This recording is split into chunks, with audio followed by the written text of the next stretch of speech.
राधे राधे। कैसा है मेरा परिवार? स्वस्थ होगा, सुखी होगा, आशा करती हूँ पर मंगल कामना के साथ। तो बात करते हैं पुरुषोत्तम मास की, अधिक मास के लॉन्च के महीने की। तो अब हम गौरी के गणेश के शंकर सुमन गणेश की, गौरी के लाला गणेश की सर्वप्रथम ध्यान करते हुए, उनका नाम लेते हुए हम आज चौथा अध्याय प्रारंभ करते हैं। बोलो पुरुषोत्तम के ठाकुर की जय, विष्णु भगवान की जय।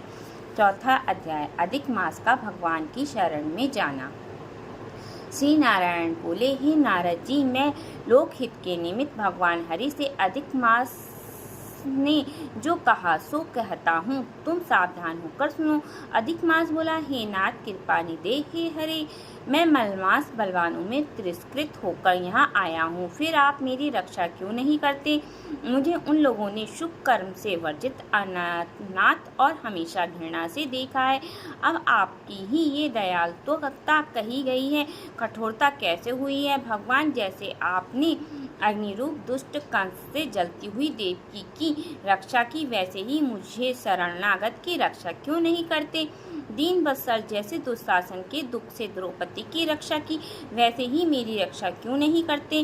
कृपा कर बताइए हे प्रभु, जैसे आपने यमुना के कलिदय में नागराज के महाविष से गोप और गोओं को रक्षा की, वैसे ही रक्षक आप मुझ दीन की रक्षा क्यों नहीं करते? हे दीन वत्सल जैसे ग्वालों उनकी स्त्रियों की दानव दल से जलते समय वन में रक्षा की, वैसे ही मेरी रक्षा क्यों नहीं करते? हे दीन वत्सल जैसे आपने जरासंध की कैद से बंदी राजाओं की रक्षा की, वैसे ही मुझसे शरण में आए हुए की रक्षा क्यों नहीं करते? हे दीन प्रतिपालक, जिस प्रकार ग्रह की मुख में गजराज की रक्षा की, वैसे ही मुझे शरणागत की रक्षा क्यों नहीं करते? इस प्रकार भगवान से कहकर स्वामी रहित मलमास श्री कृष्ण भगवान के आगे आंसू बहाता हुआ उदास हो चुप हो गया। तब अत्यंत दुर्वृत्त हो कृपालु हरि आगे खड़े हुए, मलिन मुख से मलमास से बोलते हुए, हे पुत्र, अत्यंत दुखी है। मेरा ऐसा क्या दुख है जिससे इतना पंडित हो रहा हूँ, पीड़ित हो रहा हूँ? तू सोच मत कर, मेरा दुख तू दूर कर। मेरी शरण में आकर महादुखी और पतित भी सोच नहीं करते, फिर तू क्या आकर क्यों सोच में डूब रहा है? तुझको दुख ही देख यहाँ के बैकुंठवासी विस्मित हो गए हैं।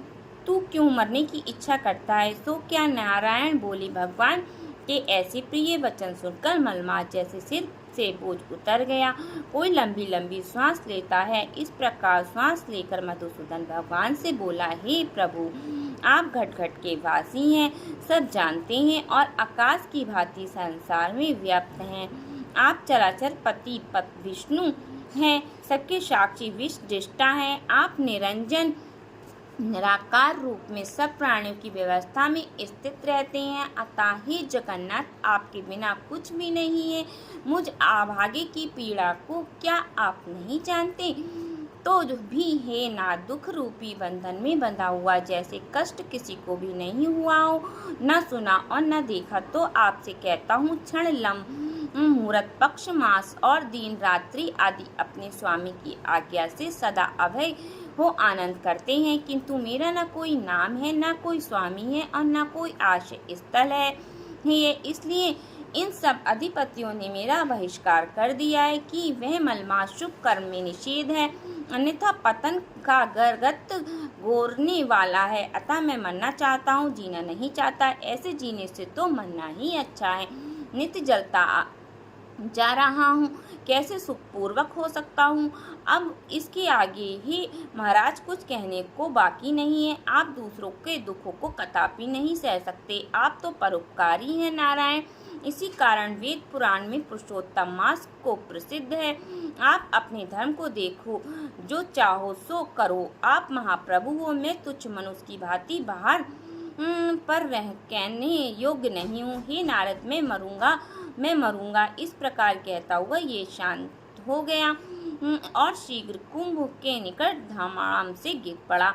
इसको इस प्रकार मरते हुए देखकर सारी सभा बैकुंठवासी विस्मित हो गई। नारायण बोले, अधिक मास के ऐसे शांत होने पर महाकृपालु श्री कृष्ण भगवान शरद चंद्रमा की किरण के समान शीतल और मेघ के समान गंभीर शब्दों से शोभेमान वचन कहने लगे। सूत जी बोले, हे ऋषियों की वेद की श्रुति में तत्पर पाप समूह के नाश को भी बड़वाग्नि के समान ऐसे आदि पुरुष भगवान के वचन सुनकर सुनने की इच्छा वाले नारद जी प्रसन्न मन हो कहने लगे। चौथा अध्याय समापन। 5वें अध्याय में कल हम आपको आगे की कथा सुनाएंगे। तो तब तक के लिए राधे राधे।